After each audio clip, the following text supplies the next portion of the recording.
My name is Lori. I have Whitney Houston for you. Terrific, thank you. Hold on one moment, please. Will do. This is Larry Cass at Boston Barrel.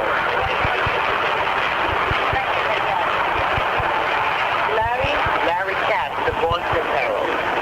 You won't be still, so I'm glad. Yeah. Maybe you might.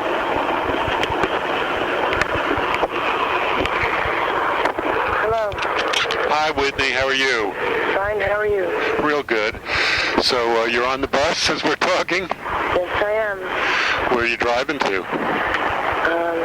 I really don't know. Detroit. Well, I was reading a couple of the reviews in the show in Chicago. It sounded like you had a fantastic opening there. Yeah, they were very good. They were great shows. Good. I know people are excited that you're playing smaller venues than you have in the past there, but they're also surprised that you're doing it. What was the thinking that went into deciding to playing? Why are they so surprised I'm doing that?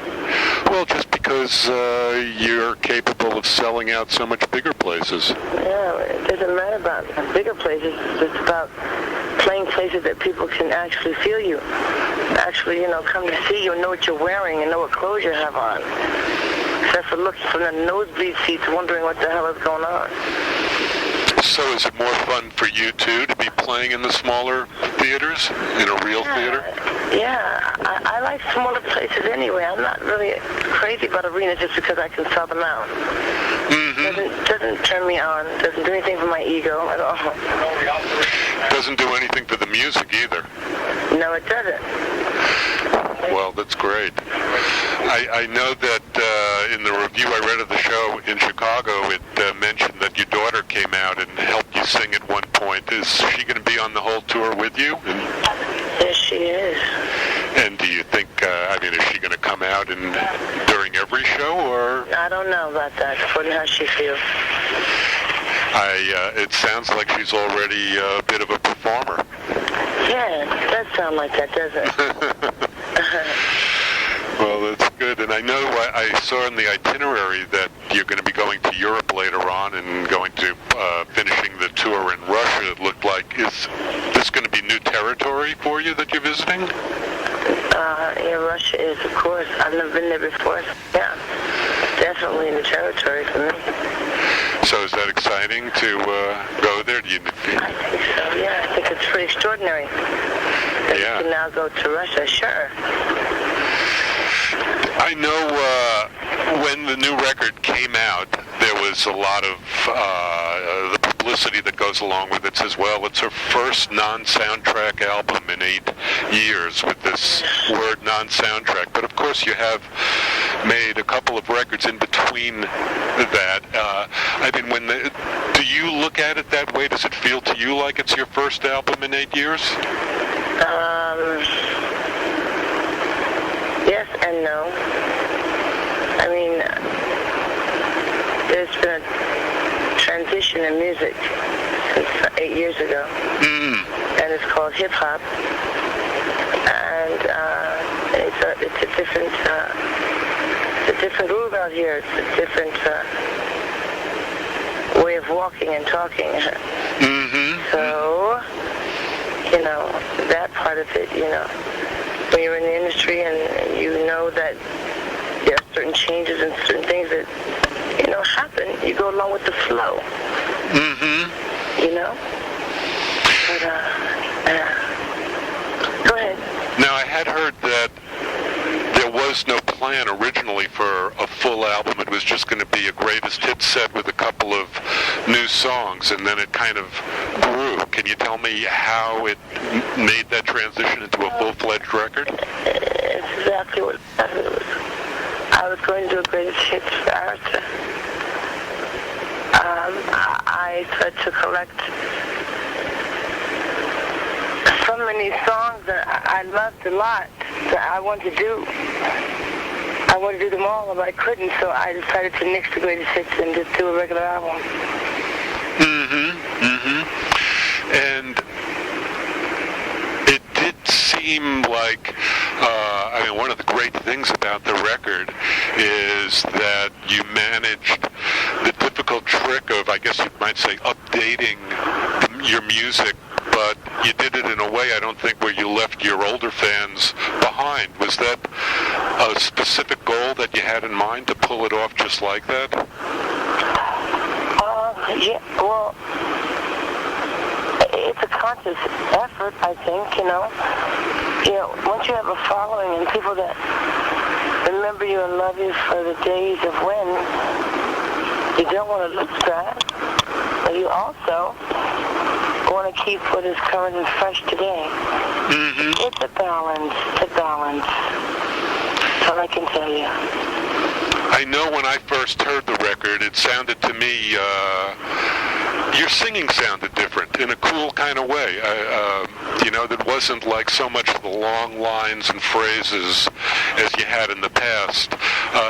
Did you take a different approach to singing the new music? No, I didn't. So no, I mean, it's just whatever flavor is there, you put on it, It's like in my business, there's a flavor you got to put on in my business. If I told you that, there's an attitude with that. There's different attitudes, different flavors. Nothing is sung the same. So it's nothing that's consciously worked out. I mean, you hear the tune and, this is the way you feel it, and it's just what comes out of your mouth? Mm-hmm. Yep. That's basically it. Sounds like you're going through a subway tunnel. Yeah, I am.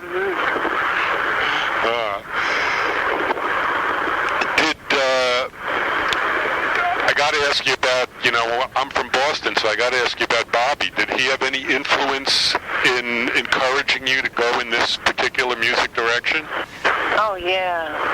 Absolutely. He's my greatest supporter, my greatest inspiration. I mean, he's hip-hop king, man. He knows all about it. So he must have been happy, huh?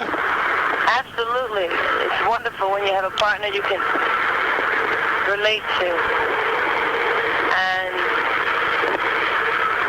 absorb certain things from, It's very cool. Well, that's great. On the other hand, you also have Clive Davis in your corner, who comes from... Yeah, that's not on the other hand. He's just Clive Davis. Not on any other hand. And, but he's coming from another generation and another part of the music business. What sort of direction did he give you as you approached this album?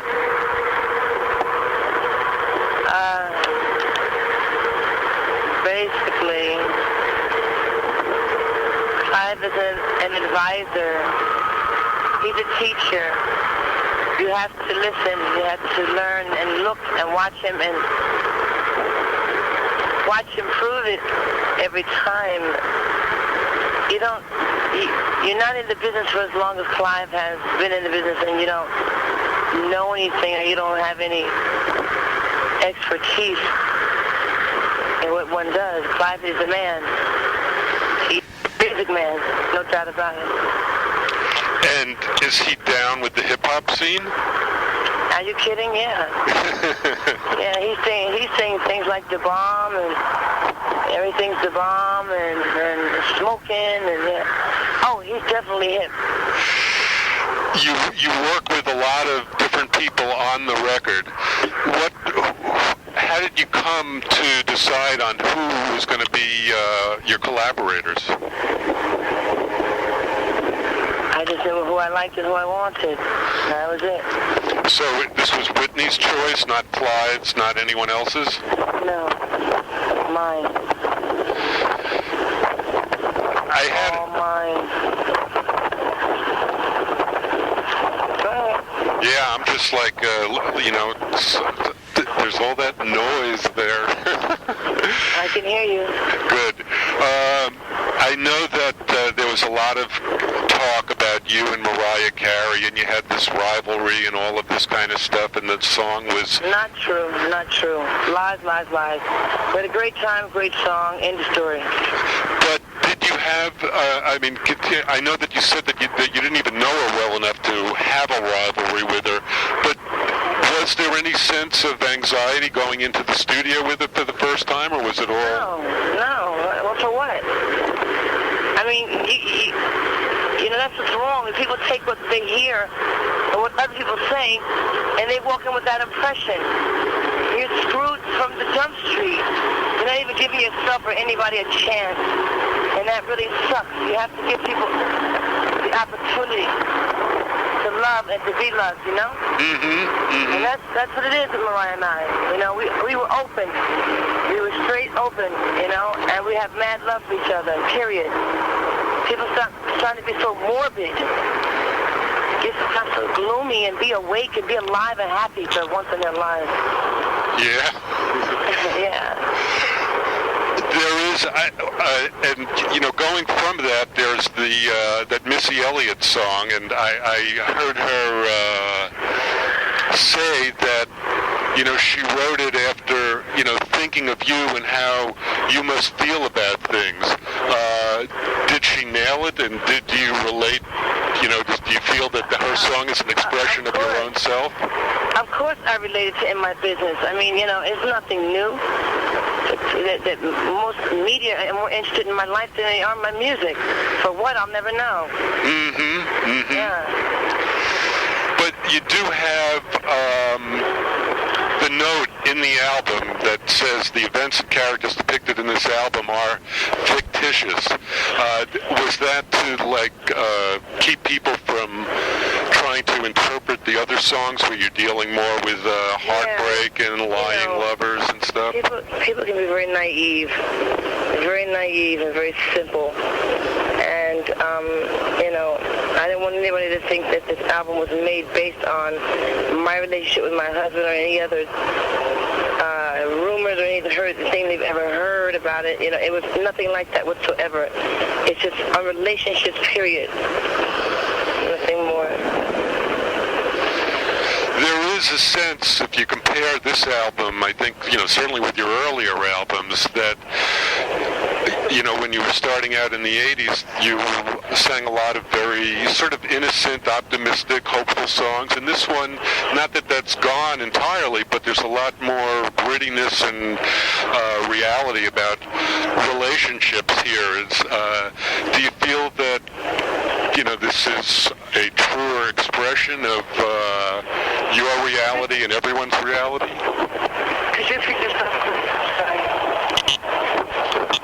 Yeah, I'm sorry, I couldn't hear you. Could you repeat yourself again? I said you know, when you were starting out, you did a lot of innocent, optimistic, kind of upbeat songs, and now the songs on this record have more of a grittiness and a reality to them about relationships. Is it a reflection of your life and experiences that you've been through? Well, I'm not 19 anymore. I'm not 20 anymore. I'm 35. That should tell you a lot. Yeah? So, I mean, when you... tell me about Rodney Jerkins. I mean, he seems like a fascinating young man. He is wonderful. He's a damn genius. That's what he is. He really is. He's a genius. He's been anointed by God. I promise you. Wonderful to work with. Very family-oriented person like myself. He's a wonderful guy. And it must have been, you know, exciting for you to be in a position where you could kind of give a boost to a career like his, even though he probably doesn't really need it. Yeah. It was really felt very good.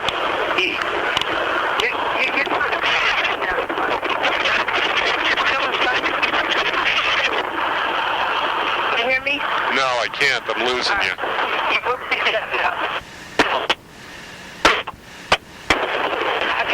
Talk to you later. I can't hear you at all. Hello? It's going. I can't hear anything.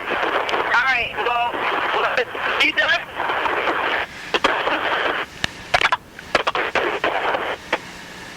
Hi, you there? Hello? Hello? Hello?